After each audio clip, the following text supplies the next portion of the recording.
Good evening guys. आपलं सगळ्यांचं स्वागत. समर्पणमध्ये आपण ॲग्रिकल्चर ऑप्शनलचा पुढचा क्वेश्चन आज डिस्कस करणार आहे. आजचा क्वेश्चन जो आहे तो क्लायमेट चेंजला फोकस करणार आहे. एक इंटरेस्टिंग प्रश्न आहे, एक डायनामिक प्रश्न आहे असं म्हटलं तरी चालेल.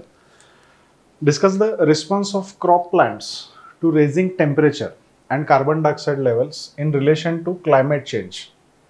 ओके, प्रश्न ट्रिकी आहे असं म्हटलं तरी चालेल. अशा पद्धतीचा डेटा जनरली आपण प्रिपरेशन फेजमध्ये करत नाही, बरोबर. स्पेसिफिकली त्यांनी आणि इथं डिफाईन केलं आहे की रिस्पॉन्स जो आहे, पिकांचा रिस्पॉन्स क्लायमेट चेंजमुळं वाढत्या तापमानाला आणि वाढत्या कार्बन डायऑक्साईड लेवलला काय होईल, ठीक आहे, हे सांगायचं आहे. आता इथं प्रश्न अवघड त्यांनी कसा केला आहे बघा.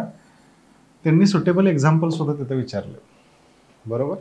सो क्लायमेट चेंज होते, क्लायमेट चेंजमुळं तापमान वाढतंय, तापमान वाढते सोबतच कार्बन डायऑक्साईड वाढते, राईट. यामुळं पिकांच्या वाढीवर काय परिणाम होतो उदाहरणात सहित स्पष्ट करा. उदाहरण द्यायचे, इथं फसवलंय आपल्याला त्यांनी. जनरली आपली उदाहरणं तयार नसतात, केस स्टडीज तयार नसतात असं म्हटलं तरी चालेल, राईट. मग लोकस फोकसचा जर विचार केला तर लोकस जो सांगता येतो तो आपल्याला क्लायमेट चेंजचा सांगता येतो. फोकस जो आहे तर क्लायमेट चेंजमुळे CO2 वाढतंय, त्याच्यामुळं प्लांट्सवर काय परिणाम होतो, ठीक आहे. आणि टेम्परेचर राईज होतं, या टेम्परेचर राईजचा पुन्हा प्लांट्सवर काय परिणाम होतो, या पद्धतीनं फोकस जो आहे हा फोकस आपल्याला इथं सांगता येतो. मग आता इंट्रोडक्शनकडे जाऊयात. सरळ सरळ क्लायमेट चेंजचा प्रश्न आहे, राईट. मग मी तुम्हाला याच्या आधीच्या लेक्चरमध्ये सुद्धा सांगितलं की एक प्रश्न तयार करा, एक करंटची फॅक्ट तयार करा ज्याला रिलेट करता येईल कोणत्याही प्रश्नाला, राईट. सो इथं काय सांगता येतं, recently a study by Indian institute of farming system and research IIFSR त्यांनी याच गोष्टीची चर्चा केली आहे. इथूनच हा प्रश्न आलेला आपल्याला दिसतो. Showed that certain rice varieties exhibited a 4 to 8% yield increase under elevated CO2 conditions, बरोबर. सो आता क्लायमेट चेंज होणार आहे, राईट. याच्यामुळे CO2 ची लेवल वाढणार आहे. आता तुम्हाला हेही माहिती आहे की CO2 जास्त झाला, ग्रीन हाऊसमध्ये CO2 जास्त असतो म्हणून झाडांची वाढ होते.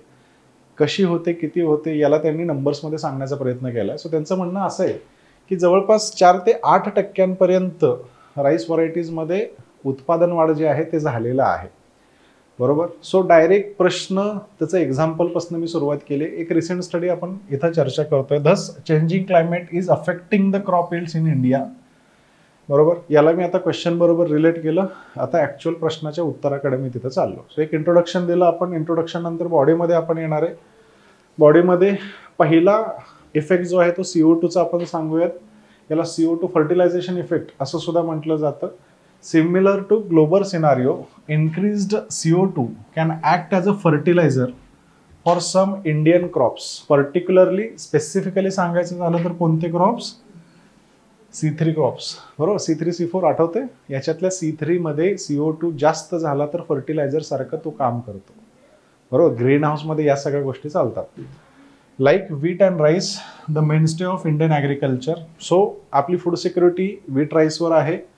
CO2 वाढला तर व्हीट अँड राईसचं उत्पादन इथं खूप मोठ्या प्रमाणावर वाढणार आहे. सो CO2चा फर्टिलायझेशन इफेक्ट जो आहे तो इथं आपल्याला दिसून येतो. इन्हान्स्ड CO2 allows for more efficient photosynthesis potentially leading to a higher yields, बरोबर. सो उत्पादन वाढेल या पद्धतीनं आपण तिथं सांगू शकतो. सो CO2चा नेमका काय परिणाम होतोय, उत्पादन तिथं वाढतंय, अडचण पुढे चालू होते. काय दुसरी गोष्ट त्यांनी काय विचारली आहे, CO2 तर वाढलंय पण त्याचसोबत अजून काय वाढलंय, उष्णता वाढलेली आहे. आणि या वाढत्या उष्णतेमुळं हीट स्ट्रेस जो आहे हा हीट स्ट्रेस यायला सुरू झालाय, बरोबर. उष्णतेचे झटके बसायला सुरू झाले. The potential benefit of CO2 can be negated by India's raising temperatures.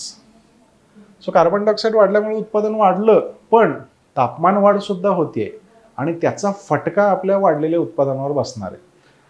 Heat waves and extreme temperature stress crops reducing their ability to photosynthesize and reproduce. जास्त तापमानामुळे आपलं फोटोसिंथेसिस जे आहे हे फोटोसिंथेसिस आता कमी होत जाणार आहे. आणि फोटोसिंथेसिस कमी झालं की साहजिक आहे काय होणार आहे, आपलं जे फूड प्रोडक्शन आहे त्याला अफेक्ट बसणार आहे. This can lead to stunted growth, lower yields and even crop failure. या तिन्ही गोष्टी दिसून येतात बघा सध्या. The scorching heat waves. मग आता एक्झाम्पल सहित सांगा म्हटले. सो इथं मी एक्झाम्पल दिले.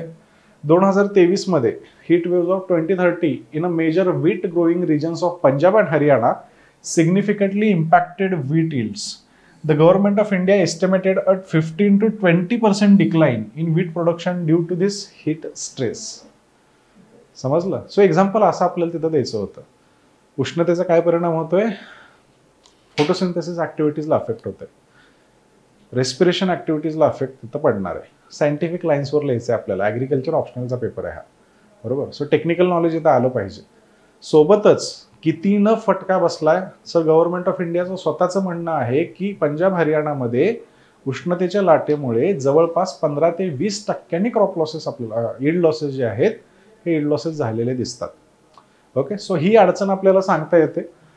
सोबतच अजून एक एक्झाम्पल इथे मी टाकलेलं आहे. डाऊन टू अर्थ मॅगझिनमध्ये त्यांनी असं एक लेट्स से डेटा जो आहे तो दिलाय की भारतामध्ये येणाऱ्या ज्या हीट वेव्ज आहेत याच्यामुळं 15 ते 20% ओव्हरऑल अफेक्ट जो आहे हा क्रॉप यील्डवर पडू शकतो.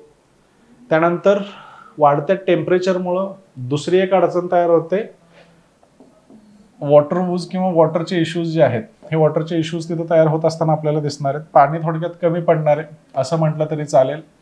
The plant lose water through stomata in their leaves with increase CO2. Plant might need to open their stomata less to take in sufficient CO2, potentially leading to increased water use efficiency.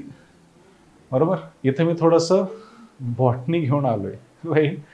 सोप्या भाषेमध्ये सांगायचं झालं, CO2चं प्रमाण कमी आहे त्यावेळेस stomata open होतात.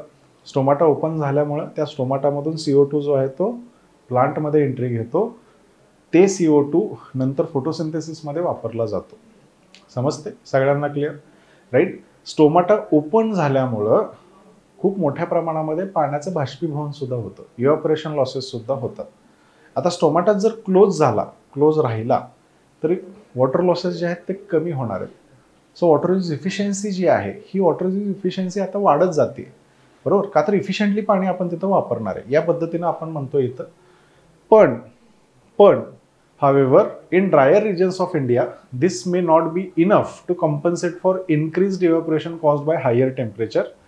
In rain scarce areas like Maharashtra, Karnataka, even a slight increase in water demand due to CO2 could exacerbate existing water scarcity issues impacting the crops like pulses and jowars. बरोबर आहे. So काही एरियामध्ये या पद्धतीची activity चालेल पण सगळीकडे ही चालणार नाही. जिथं ऑलरेडी दुष्काळ आहे तिथं निगेटिव्ह इम्पॅक्ट सुद्धा या ऍक्टिव्हिटीचा पडू शकतो. ओके, सो ही एक अडचण आपल्याला दिसते. विथ एक्झाम्पल आपण सांगितले, महाराष्ट्र आणि कर्नाटकाचं एक्झाम्पल इथं आपल्याला दिलेलं आहे. त्याच्यानंतर न्यूट्रिएंट डायल्युशनचा सुद्धा इश्यू येऊ शकतो. Faster growth due to CO2 can dilute the concentration of essential nutrients in the crop making them less nutritious. This poses a threat to food security as it reduces the nutritional value of the crop. Naturally ज्यावेळेस एखादं झाड वाढतं त्यावेळेस त्याच्यामध्ये न्यूट्रिएंटचं concentration हे sufficient अमाऊंटचं असतं. CO2 जास्त झाल्यामुळं याची वाढ नॅचरली होत नाही, हे खूप वेगानं वाढतं.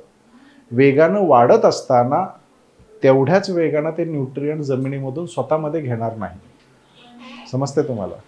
सो इथं काय होते बघा, वेगाने ज्यावेळेस झाड वाढलं त्याची ग्रोथ रेट जर फास्ट झाली, न्यूट्रिएंट्स जेवढे आजूबाजूला अवेलेबल आहेत तेवढेच फक्त ते वेगानं आत घेणार आहे, बरोबर. पण झाड जे आपलं 3-4 महिन्यामध्ये तेवढं मोठं होतंय ते आता महिन्यातच जर व्हायला सुरू झालं तर 3-4 महिन्यामध्ये मुळं पसरून जे जास्तीचे न्यूट्रिएंट्स घेणार होते तेवढे न्यूट्रिएंट्स त्या झाडामध्ये येणार नाहीत आणि परिणामी झाडापासून तयार होणारा जो प्रोड्यूस आहे त्याच्यामध्ये न्यूट्रिएंटची क्वांटिटी कमी असणार आहे.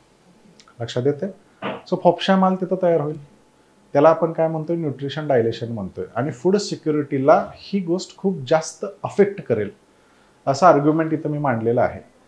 मग आर्ग्युमेंटला जस्टिफाय करतोय. Studies by Indian institute of tropical metrology shows that while elevated CO2 can increase the wheat yields in some part of India, extremely high temperature can outweigh this benefit and actually decreases the yield. Nutritional value तिथं माझी वेटची कमी झाली असं सांगितलं तरी आपल्याला चालता येऊ शकतं. त्याच्यानंतर मग आता कन्क्लुजनकडे जाऊयात. ओके, कन्क्लुजनमध्ये पहिली गोष्ट सांगितली, CO2 फर्टिलायझेशन इफेक्ट आपल्याला दिसतंय. दुसरं स्टेटमेंट महत्त्वाचं, to ensure food security India needs to develop innovative solutions to help crop adopt this changing climate. Innovative solutions आपल्याला गरजेचे आहेत. मग याच्यामध्ये आपण काय काय टाकू शकतो? क्लायमेट रिझिलियंट ॲग्रिकल्चर टाकतो, हीट टॉलरंट क्रॉप्स तिथं आपल्याला टाकता येतील, बरोबर. वॉटर यूज इफिशियन्सी वाढवणं, काहीही तिथं आपल्याला मेन्शन करता येऊ शकतं. This requires a multi prolong approach involving research on heat tolerant varieties, improved agricultural practices and robust water management strategies. बरोबर. प्रश्न कळाला सगळ्यांना? कन्क्लुजनमध्ये मी फ्युचरची चर्चा केली. जर असं झालं, जे की झालंय, तर आता इथून पुढं काय मार्ग असायला हवा, त्या मार्गाचं सजेशन मी कन्क्लुजनमध्ये शॉर्टमध्ये दिलेलं आहे. ठीक आहे. इंटरेस्टिंग प्रश्न होता, थोडासा करंट बेस्ड क्वेश्चन होता असं म्हटलं तरी चालेल. विथ एक्झाम्पल्स त्यांनी सांगितल्यामुळं थोडीशी अडचण तिथं होते. आपल्याला त्या दृष्टीनं इथून पुढं तयारी करावी लागेल. या गुड नोटवर आजचं लेक्चर इथंच कन्क्लूड करतो. धन्यवाद.